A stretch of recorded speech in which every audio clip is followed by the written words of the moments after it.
Yamaha stormed to the front at our last round of Can-Am Grand National Cross Country Racing. But soon Adam McGill and Chris Borich had made a beat on the lead. Balance fought Borich all the way to the end, but the young Pennsylvanian emerged with a win and further extended his points lead. Can anyone stop Chris Borich? Laying in the dirt, face full of mud, sacrificing flesh and blood. Laying in the dirt, digging in the ground. All I'm asking you, where you gonna be when it all goes down, down, down, down, down, down? Well, hello everyone, and welcome to Racer TV's coverage of the 2009 Can-Am Grand National Cross Country Series. Your host here, Jason Wygant, and we're especially excited about today's race, the Moose Racing Yadkin Valley Stomp GNCC from Yadkinville, North Carolina. History is in the air. Suzuki's Chris Borich has a big enough lead in this series that if he wins the race today and Taylor Kaiser finishes third or worse, Borich will wrap up the championship. That's a career first for him, an all-time first for his team, Suzuki. Most importantly, it'll be the first time since the 1990s that someone other than Yamaha's Bill Balance has won the GNCC title. Yes, Balance has won this title for 9 straight years, but it's not looking good for him to defend it for a 10th straight time here in 2009 because Borich has just been that strong. So will that change the way Borich races? Will that change the way that people race Borich? Let's talk to some of our top riders to find out. Yeah, this is definitely the way this season's gone with me not being able to win the championship and kind of out of reach. It's definitely made me think about it a little bit, but I'm not making any decisions right now, trying to see what Yamaha's really wanting to do, and got a lot of young riders too that's coming up that's plenty capable of winning a championship, and I have had my fun and won 9 championships, so we're just going to see how it all plays out, and I don't really know exactly what I'm going to do next year, but time will tell, I guess. No, I feel good. I mean, no nervous here. I mean, I'm just all ready for the race. No pressure at all. I just want to go out and try to win as many races as I possibly can. And if we win and he ends up third, we wrap up the championship and then go to the last 2 races and have some fun and show him what I really got. I can't imagine Borich has much more than he's already shown. He's won 5 in a row in the big class. Some rain in the forecast today. You see the umbrellas out. At least that'll keep down on the dust, which had become a trademark here at Yadkinville. Let's get down to the starting line with our live announcer and pick up the call from Ronnie Tomlin.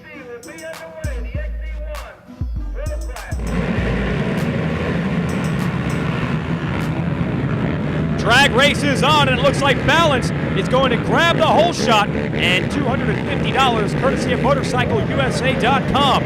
Balance has really got the starts dialed in, and look at how muddy everyone else is besides the defending series champion. It's 2 whole shots in a row for Balance. That's paying off.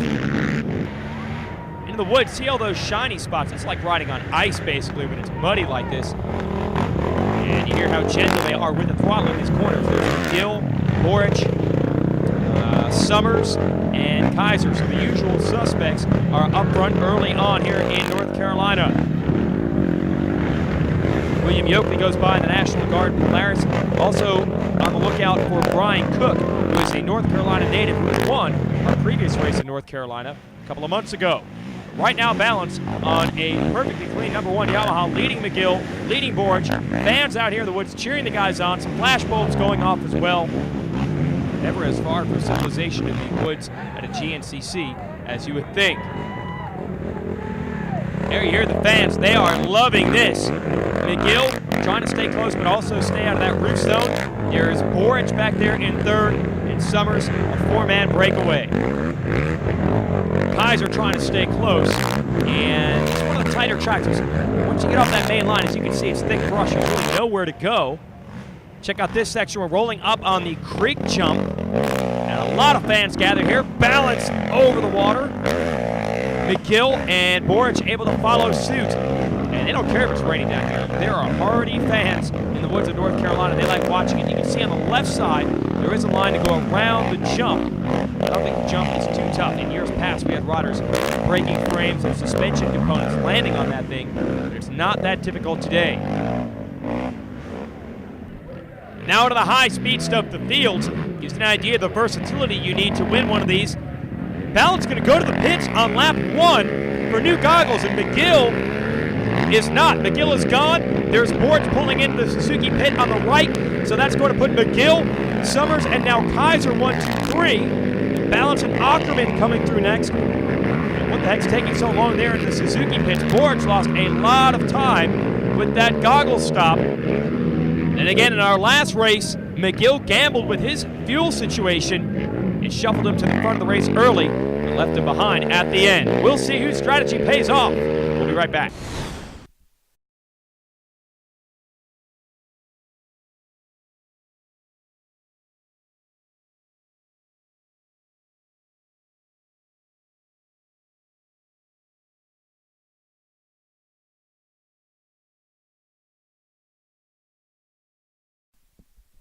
Racer TV is brought to you by Can-Am, Rocky Mountain ATV MC, Yamaha,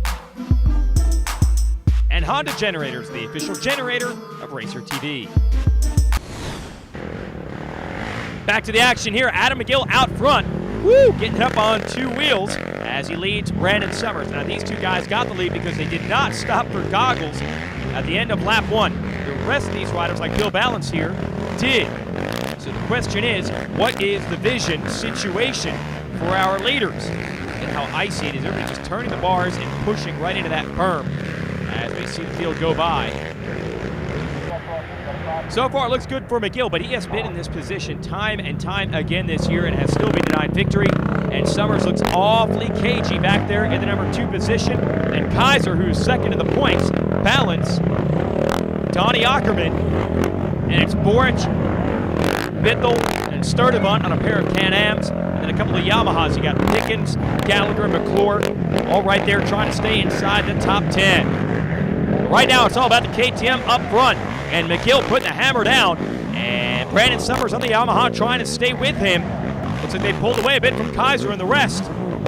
We'll be right back. Now it's time for the Can-Am Spotlight.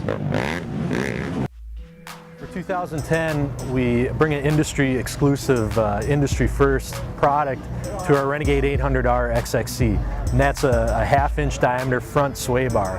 And what it does is it really helps with the cornering of the machine in aggressive trail riding or racing situations where it'll stay flat through the corner and really help keep all 4 wheels on the ground, really help with precision of the steering. And when you couple that with the DPS that's available on it as well, you get an overall handling machine that you can go and you can race one weekend, and next weekend you can go out and have an aggressive trail ride in it. It's there for you. But I noticed when we were really fine-tuning the front suspension, to really push the envelope, you needed a little bit more stability. Because as we went up with spring rate, we noticed that the bike would be unsettled, so we knew that if we added a front sway bar, we could really gain a lot, and still have a plush, really smooth ride that's not choppy, it's not going to beat you to death, but still have the stability in the turn. And so, working with Can-Am engineers, they developed the front A-arm, or the front A-arm attachment system that basically the sway bar comes out straight, attaches to the lower A-arm, and adds that just little bit of stability when you're really pushing the current. It doesn't make it doesn't take the independent characteristics out of the front suspension at all. It just really makes that fine line just so incredible that when you really push the bike, it pushes right back, lays it right down, and you can just hammer down. All right, Can-Am and all the teams are really pushing the envelope in the 4x4 and utility classes. We'll have highlights of those a little later in the show. Right now it's still McGill, Summers, Kaiser, Balance, and Ackerman, who was last year's XC2 champion. That was the Pro-Am class, so he is a rookie as a pro. But look at how close the competition is. The ATV side, it is unbelievable. We're going back to 12th place as we have finally found Brian Cook, and they are nearly wheel to wheel. KTM people pumped up about this. McGill in the lead. Now McGill is 3rd in the points. He needs to win this and hope for bad luck for both Borch and Kaiser to keep his championship hopes alive. For Kaiser, meanwhile, back there in 3rd. You're happy to just have Borch behind you. There's Borch in 6th. And now it looks like Bithel is up to the number 7 spot in front of Sturdivant. So the 2 Can-Ams making a run. A couple of Yamahas right behind them. Headed to the creek jump. Nicely done. See, they had to build a little landing strip there because the water is so much deeper this year because of all the rain we've had. If you were to hit that water, you would be, well, I guess sunk is probably the best word for it. The fans love it, though, and just about everyone is hitting the jump. These guys want to win. They're not using what they call the chicken path around the left side. Look at this, into the pits. Brandon Summers into the lead. And here comes McGill, so they're finally going to get their fresh goggles. I'd say the gamble paid off. That's Kaiser and Boric who have now just come through, balanced in the pits again. But I would guess that Kaiser and Boric are going to have to put their fuel later. They did do it lap 1. McGill gets out in 3rd. He has a fresh tank of gas. He can probably go to the finish. I don't know if you're able to keep up with all that. The bottom line is this. Stay with us in the show. We'll get to the finish and show you who wins. We'll be right back.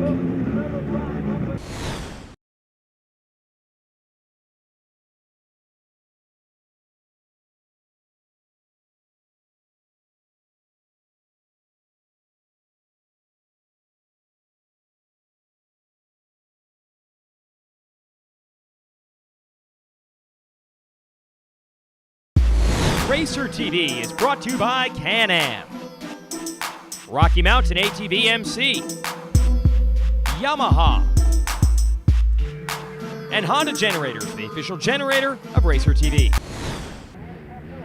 Brandon Summers has gotten back into the lead for the second time today as we're on the Powerline Road. Chris Boric up for the number 2 spot. Summers still yet to win his first GNCC. Last couple of rounds, he has looked a lot stronger and it's come a lot closer to doing that. With Boric back here in second, no leader is safe. Back into the tight woods they go. It looks like McGill is up to the number 3 spot. So I'd say the pit stops for McGill and Summers paid off.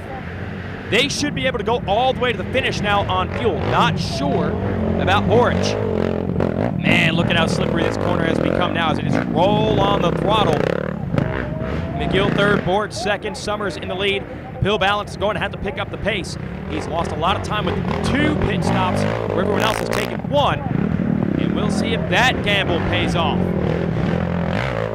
Mitchell is right there. He is in 5th. And the rest of that Yamaha brigade coming through. I have a tough time telling who it is. There goes Ackerman. That is either Pickens or McClure. Forget it, they're completely covered in mud. Bottom line is this, Brandon Summers remains in the lead, but Chris Boric is there stalking him. And you know that Boric's got some confidence. You know that McGill, he's hungry. This is going to be a good race. We'll be right back. Now it's time for our Rocky Mountain Spotlight. Today's product would come in really handy in a muddy race like this, the ARC Backcountry Foul Weather Jacket. Retailing for $79.99 for adults and $69.99 for youth riders. It features a durable 300 denier Cordura shell, which features sealed seams and a Max-Tex membrane to make it breathable and waterproof. The chest, back, and sleeve feature adjustable zipper vents, and the removable sleeves make this jacket versatile to changing temperatures and elements. The neoprene-lined collar, long anatomically curved arms, and a soft, breathable mesh liner ensure a comfortable fit on and off the trail. An adjustable wrist closure and elastic draw cord in the waist help keep the warmth in. And the jacket also features a 5-pocket design with lower dual compartment pockets. It easily folds away into a built-in fanny pack. This is a must for trail riders and racers, and it's available in the colors of black and gray, black and tan, or black and blue. Team that up with a backcountry foul weather pants, also retailing for $79.99 for adults and $69.99 for youth riders. Also made of that durable 300 denier Cordura shell, and it features sealed seams and the Max-Tex membrane to be breathable and waterproof. The over-the-leg design features an inner gaiter that tucks into the boot to keep dirt, mud, and water out.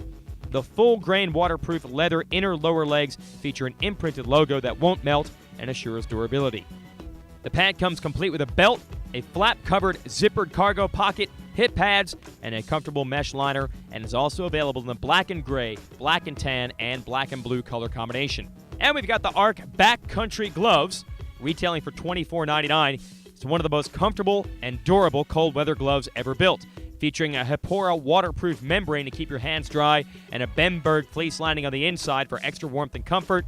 This glove is also durable thanks to the neoprene and 2-way spandex construction and the dual-layered palm. Silicone accented fingertips mean you can grip your levers even in the worst conditions, and an integrated squeegee on the index finger helps to easily clear your goggle lens. It's even got an extra length cuff to keep the elements out. Rocky Mountain ATV MC is the leading online seller of ATV and motorcycle parts, accessories, and apparel. With an industry-leading website, free shipping on orders over $99 in the continental U.S., and a huge inventory of in-stock items, you're sure to get the products you need at the prices you want, shipped quickly to your door. Visit RockyMountainATVMC.com for more, or call 1-800-272-6329 for a free catalog. Well, these guys probably wish they had the gloves, the pants, and the jackets. Bill Balance still trying to track down the leaders. Here comes Brent Sturdivant next on that Warner Can-Am. And it should be a snarling pack behind them. You've got Kaiser, Brian Cook, Donnie Ackerman, and Johnny Gallagher coming through next. All these guys are still in the hunt if that front three makes a mistake, but they're going to need some help. And it doesn't look like they're going to just hand it over. Summers still leading Boric and McGill. They've got a nice little lead built up now. How about Brandon Summers? He says he's patient. He's not out here necessarily to win. He just wants good, consistent finishes. He figures the victory will come almost by accident as long as he's up there week in and week out. Balance back here in fourth. Remember, he pitted twice. That's why he has to make up some ground. And now Boric is taking the lead from Summers. So this is what Summers is saying. He's not going to just try to lead every lap. He just wants to stay in the hunt. And one of these days, it's going to have to come his way. Right now, he's the meat in a sandwich, Boric and McGill. And we see Boric and McGill have some crazy battles for wins earlier this year. So maybe if you're Summers, that's the right thing. Just stay with them and they'll lead you to the finish. Balance stops again. He's got to get going. Time's running out. Stay with us.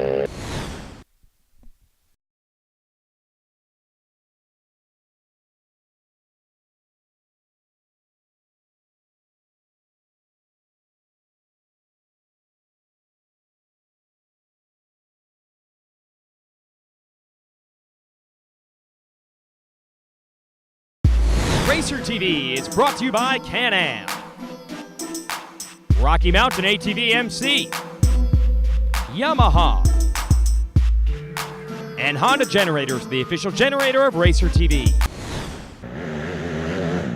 Well, Chris Boric was in the lead the last time we saw him, but the lead wasn't this big. He has really opened it up over Adam McGill, who's into the number 2 spot. McGill's going to put his head down and go for it, try to catch Boric. And Bill Balance now to the number 3 spot. So what has happened to Brandon Summers, who is leading a big portion of this race? As for Boric, we've seen this time and time again this year. It looks like the other guys have his number. Now you see him giving the high sign to people on the side of the track. Down the stretch, he has had the speed that no one has been able to match. Let's see if McGill can go get him.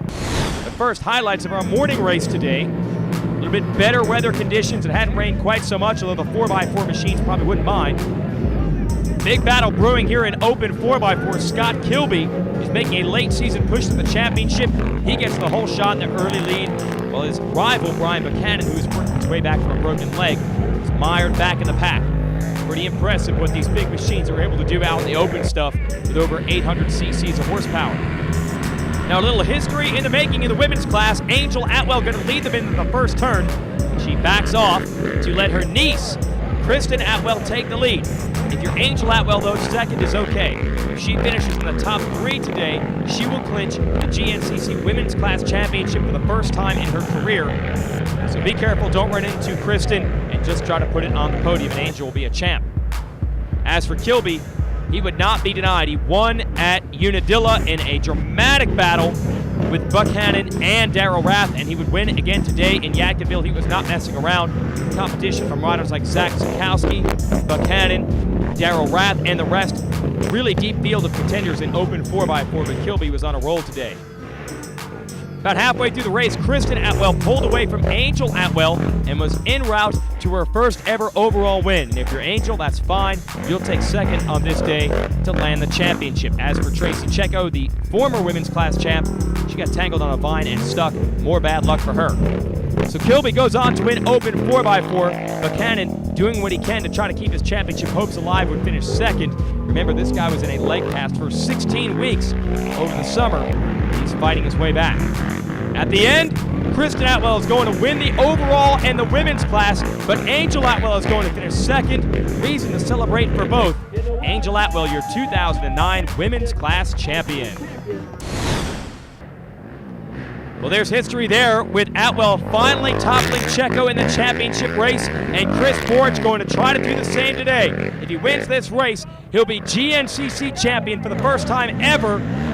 Little mistakes here down the stretch. McGill is getting close. McGill is pushing him. Woo! McGill almost clipped the end of that creek jump.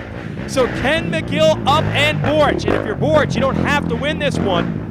You just need to finish in front of Taylor Kaiser, and it looks like they're going to do that. So here we are down the stretch, and Chris Borich has the GNCC championship and today's race win in sight. Cheered from his mom on the sidelines. This guy has tried for so long. For about 5 years, he went toe-to-toe with Balance, led the points at times. Now a high five from his dad, Joe. Chris Borich is finally, and I mean finally, conquered it. He is going to be a race winner and your 2009 Can-Am Grand National Cross Country Champion. Balance recovers for third, but he was not able to recover in the points, and Chris Borich is a very deserving new champion. Let's go talk to him in victory lane. It feels awesome. Like I said, it's a long time coming, but since we got with this Suzuki team, it's been awesome, and I can't thank Suzuki enough, and everybody that's been behind me, Yoshimura, Rockstar, just the whole team. Really appreciate it. Thank you. There's your points. An insurmountable margin for Borich, with Kaiser and McGill still duking it out for the number 2 plate on the year, and Balance has climbed all the way up to 4th now in points. They're starting the season basically on the sidelines. Time for the Yamaha race recap. Another Yamaha hole shot. Balance has definitely got his starts dialed in today. He led McGill and Borich early on. No surprise there. Riders have to tackle this big creek jump, a legendary obstacle here in North Carolina. Then Balance would stop for goggles on lap 1. That would allow McGill and Summers to move into the number 1 and 2 positions. Summers put the hammer down, took the lead, but Borich and McGill were back there stalking him. Summers still looking for his first GNCC win, and it looked good for a while, but it wouldn't last. Borich, as he's been able to do week in and week out, puts the hammer down on the last lap, puts down a pace no one can match. And today, he's not only going to be the race winner, he's going to be your Grand National Cross Country Champion. For the first time in 9 years, someone has stopped Bill Balance's reign, and the man to do it is Chris Borich. Congratulations. For everyone here at Racer TV, I'm Jason Wygant. Thanks for watching.